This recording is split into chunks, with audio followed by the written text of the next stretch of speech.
ایک ایسا عالمی رہنما کہ جس کا نہ تو کوئی اپنا گھر تھا اور نہ ہی کوئی غیر ملکی بینک اکاؤنٹ، لیکن اس کی اطلاع دینے والوں کے لیے لاکھوں ڈالر کا انعام مقرر کیا گیا تھا۔ کئی سالوں تک اس سرزمین افغانستان حکومت کرنے والے محمد عمر کی کہانی اصل میں ہے کیا؟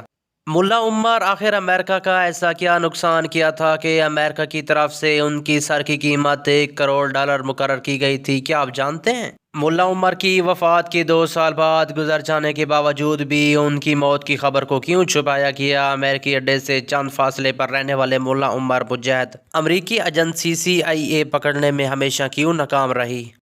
ملا عمر مجاہد ابھی تعلیم حاصل کر رہے تھے کہ ان کی سرزمین پر سوویت فوجوں نے ٹینک چڑھا دیے۔ افغانستان پر غیر ملکی طاقتوں کے حملے کے بعد ملا عمر کہاں چین سے سو سکتے تھے؟ انہوں نے مدرسے میں جاری تعلیم کو موقوف کیا اور میدان جہاد میں اتر آئے۔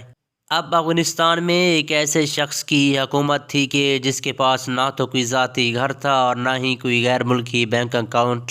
9/11 کے بعد امریکی حکام نے طالبان سے ورلڈ ٹریڈ سینٹر پر حملے کے مبینہ master mind Osama bin Laden کی حوالگی کا مطالبہ کیا، جسے ملا محمد عمر نے یک طرف مسترد کر دیا۔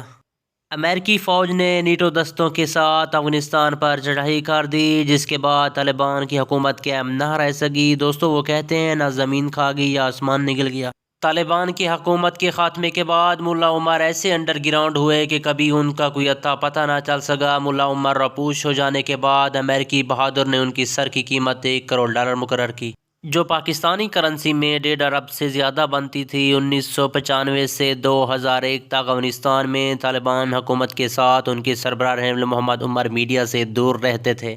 ان کا کوئی بھی انٹرویو ون وے ریکارڈ نہیں ہے، جس کے بعد طالبان نے تردید کرتے ہوئے بتایا